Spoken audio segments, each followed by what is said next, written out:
آج 13 رجب المرجب شریف ہے۔ آج کے دن مولا علی شیر خدا رضی اللہ تعالی عنہ مولود کعبہ کی ولادت کا دن ہے۔ کون علی داماد رسول، زوج بطول، شیر خدا، فاتح خیبر، حامل ذوالفقار، خلیفہ چہر حضرت علی ابن ابی طالب رضی اللہ تعالی، آپ کی ولادت باسعادت کا آج کا دن ہے۔ حضرت فاطمہ بنت اسد رضی اللہ تعالی عنہا، آپ کی والدہ محترمہ فرماتی ہیں ولدت علی فی جوف الکعبہ، علی کی ولادت کعبہ میں ہوئی۔ جب علی کی ولادت کعبہ میں ہوئی 3 دن تک مولا علی نے آنکھیں نہیں کھولی، تو آپ کی والدہ محترمہ نے یہ ماجرا میرے مصطفیٰ کو بتایا۔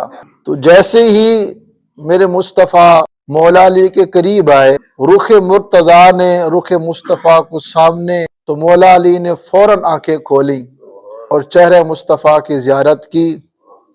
تو حضور نے اپنا لعاب علی کو بطور گھٹی دیا۔ بظاہر وہ گھٹی تھی، حقیقت میں مصطفیٰ نے علوم کے سمندر علی کے سینے میں اتار دیے۔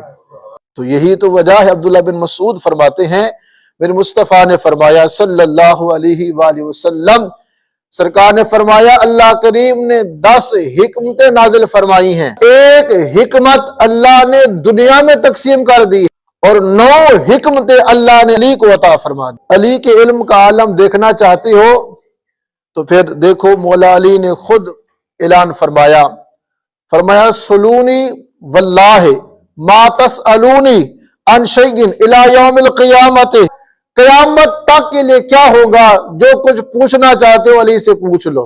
دیکھیں قرآن مجید فرقان حمید نازل ہوا تو کبھی سرکار اکیلے تھے، کبھی صحابہ کے درمیان تھے، کبھی علی قریب ہوتے کبھی نہ ہوتے، کبھی سرکار کا حال گھر میں ہوتا، کبھی صحابہ میں ہوتا، کبھی غار میں ہوتا، کبھی طائف میں ہوتا، تو جبریل امین قرآن لے کر آتے تھے۔ آپ فرماتے ہیں ما من آیتن نازلت الا وقد علمت فی ما نازلت، علی فرماتے ہیں قرآن نازل ہوا ہے، 114 سورتیں ہیں، 6666 آیات کریمہ ہیں، آؤ علی سے پوچھو، علی بتائے گا اس آیت کا شان نزول کیا ہے، قرآن کی جتنی آیاتیں ہیں علی کے علم میں ہیں، یہ نازل کیوں ہوئی ہیں۔ یہ علی کے علم کا عالم ہے کہ علی فرماتے ہر آیت کو میں علی جانتا ہوں کہ کس موقع پہ نازل ہوئی ہے۔ اس لیے عبداللہ بن عباس فرماتے ہیں کہ میں اعلان کرتا ہوں کہ اگر اونٹ کی رسی بھی گم ہو جائے نا، لَوَجَدْتُهُ فِي كِتَابِ اللَّهِ، میں اس کو بھی قرآن سے نکالوں گا۔ اتنا علم ہے عبداللہ بن عباس کا، وہ فرماتے ہیں میں اونٹ کی رسی بھی قرآن سے تلاش کر لوں گا۔ اب وہی عبداللہ بن عباس فرماتے سنو، علم رسول اللہ صلی اللہ علیہ وسلم من علم تعالی، سرکار کا علم اللہ کے علم سے ہے۔ فرمایا وعلم علی رسول اللہ، اور علی کا علم رسول اللہ کے علم سے ہے۔ وعلم علی رسول اللہ صلی اللہ علیہ وسلم، اور علی کا جو علم ہے وہ سرکار کے علم سے ہے۔ وعلمی علم علی، میرا علم علی کے علم سے ہے۔ یہ تو اس کے علم کا کمال ہے جو قرآن سے اونٹ کی رسی لے آئے۔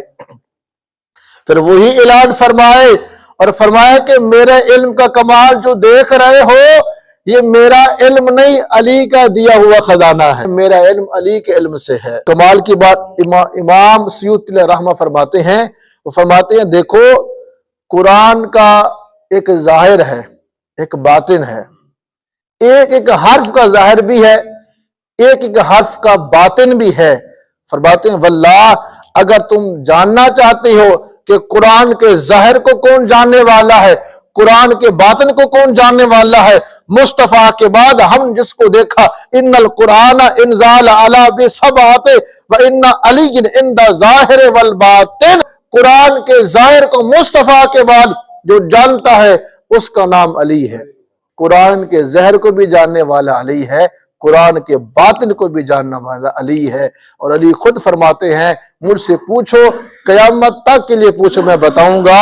تو فرمایا یہ علی کا اعلان ہے، ہر آیت کے شان نزول کو علی جانتا ہے، ہر آیت کے وقوع کو علی جانتا ہے۔ کیوں نہ ہو، میرے مصطفیٰ نے فرما دیا انا مدینۃ العلم و علی بابھا، میں شہر ہوں تو علی اس کا دروازہ ہے۔ نبوت کے علم کا دروازہ قرار دے مصطفیٰ، اس کو علی کہتے ہیں۔ سارے علوم کے سمندر جس کے سینے میں مصطفیٰ اتار دے اسے علی کہتے ہیں۔